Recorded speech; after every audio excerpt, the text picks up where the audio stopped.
apabila selisih pendapat antara Imam Rafi'i dengan Imam Nawawi, dalam mazhab Syafi'i yang didahulukan adalah pendapat Imam Nawawi. Itu undang-undang yang sudah beku. Undang-undang dalam mazhab Syafi'i. Apabila berselisih pendapat antara Imam Rafi'i dengan Imam Nawawi, Imam Nawawi dengan Rafi'i tak jumpa. Imam Rafi'i sudah meninggal dunia, Imam Nawawi baru lahir. Tapi Imam Nawawi banyak mengulas kembali kitabnya Imam Rafi'i. Ini sama-sama ulama besar nih dalam mazhab Syafi'i. Imam Rafi'i satu, Imam Nawawi satu. Tapi ada kaedah, apabila bertentangan antara Imam Rafi'i dengan Imam Nawawi, maka yang didahulukan adalah pendapatnya Imam Nawawi. Itu satu undang-undang itu. Undang-undang dalam mazhab Syafi'i. Tidak sama. Imam Rafi'i sudah meninggal dunia, baru lahir Imam Nawawi. Imam Nawawi tak jumpa dengan Imam Rafi'i. Utsaimin jauh, baru Imam Utsaimin. Ustaz Saleh Hadrami aja berjumpa dengan Syekh Utsaimin.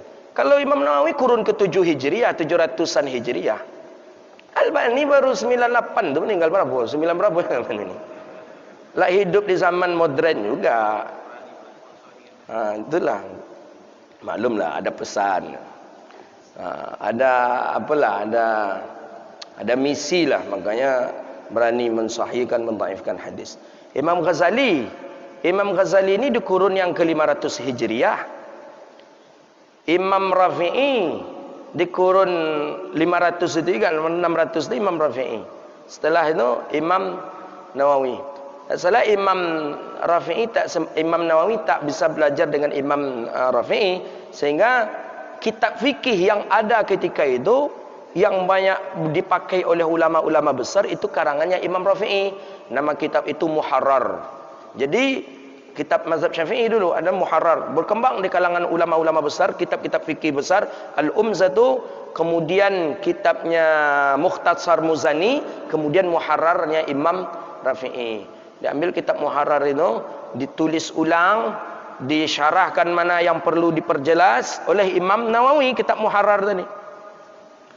Imam Rafi'i ketika mengarang Muharrar itu pernah mati lampu yang ada di depannya. Di depannya ada lampu togok tu. Mati lampu itu. Ada pohon kayu di depan rumah Imam Rafi'i. Lampu tadi mati, langsung pohon kayu yang rindang yang besar itu bercahaya. Jadi Imam Rafi'i juga menulis kitab Muharrar itu ketika lampu mati tapi cahaya pohon. Imam Nawawi ketika mencoba menulis ulang kembali, kan dulu kan tidak ada percetakan, fotokopi mana ada, harus ditulis. Kalau kita ingin kitab itu, kita tulislah lagi, ditulis ulang balik, ditulis dan disyarahkan mana yang tidak jelas. Mati lampu mati, angin sangat kencang, tak bisa dihidupkan lampu ni, tak bisa bantu. Akhirnya yang bercahaya telunjuk Imam Nawawi, menulis ulang kitab Muharrar. Jadi kitab Muharrar itu kitab yang luar biasa sekali. Pengarangnya menulisnya pohon yang bercahaya, Imam Nawawi menulis ulangnya telunjuk yang bercahaya. Itu kitab Muharrar, karangan Imam Rafi'i. Jadi kalau dalam mazhab tidak ada Imam Nawawi berkomentar, tapi ada Imam Rafi'i. Kita mengambil pendapat Imam Rafi'i. Tapi kalau ada Imam Nawawi berkomentar, Imam Rafi'i berkomentar, dan komentarnya berbeda, maka dalam undang-undang kita memakai pendapat Imam Nawawi. Itu dia. Nah, Wahaboy nak ngerti ni. Wahaboy bilang Syafi'i dengan Syafi'iyah beda, kata. Kan nampak nak bongak namanya. Orang yang beramal dengan mazhab Syafi'i itulah yang Syafi'iyah. Dia beramal dengan mazhab Syafi'i, dialah yang Syafi'iyah. Syafi'iyah bagian amalan-amalan kita ni Syafi'iyah. Orang yang beramal dengan pendapat kaum daripada Wahabiyah dia. Itu dia. Jadi jangan ini seolah-olah dibedakan. Berbeda antara Syafi'i dengan Syafi'iyah. Loh kok beda? Endaklah. Dan tidak pula semua pendapat yang disebutkan itu dalam mazhab Syafi'i Jadi kenapa orang-orang mazhab Syafi'iyah ini selalu dia mengatakan itu amalan dari amalan mazhabnya Imam Syafi'i? Karena Imam Syafi'i punya murid jail ba'da jail, terus turun-temurun tanpa ada terputus, dan amalan yang diamalkan turun-temurun itu sesuai dengan amalan yang dipakai oleh amalannya Imam Syafi'i. Itu dia. Maka kita ke Nusantara ini yang tak pernah terputus. Di kita pakai kunut subuh, di kita pakai zikir jahar, di kita pakai doa bersama. Ketika kita runut, kita dari siapa dapat? Dari guru kita. Guru kita mengamalkan seperti itu. Gurunya dari gurunya, gurunya dari gurunya, gurunya dari gurunya, sampai kepada Imam Syafi'i. Imam Syafi'i berarti mengamalkan hal yang seperti itu. Itu yang Syafi'iyah namanya. Begitu dia. Bukan itu diada-adakan oleh orang-orang hari ini saja, enggak. Yang lucunya mereka membaca kitabnya Imam Nawawi, tapi mereka tidak mengamalkan pendapat Imam Nawawi.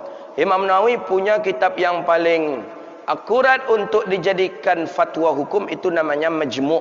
Majmu' Syarah Muhazzab. Imam Syairazi ada punya kitab namanya Muhazzab, disyarah oleh Imam Nawawi namanya kitab Majmu'. Imam Nawawi juga punya kitab namanya Raudatul Talibin.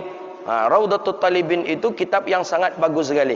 Dalam Raudatul Talibin itulah Imam Nawawi menjelaskan betul bahwa boleh mendirikan bangunan di atas kubur Nabi dan di atas kuburannya para wali dan orang-orang soleh. Tengok dalam kitab Raudatul Talibin.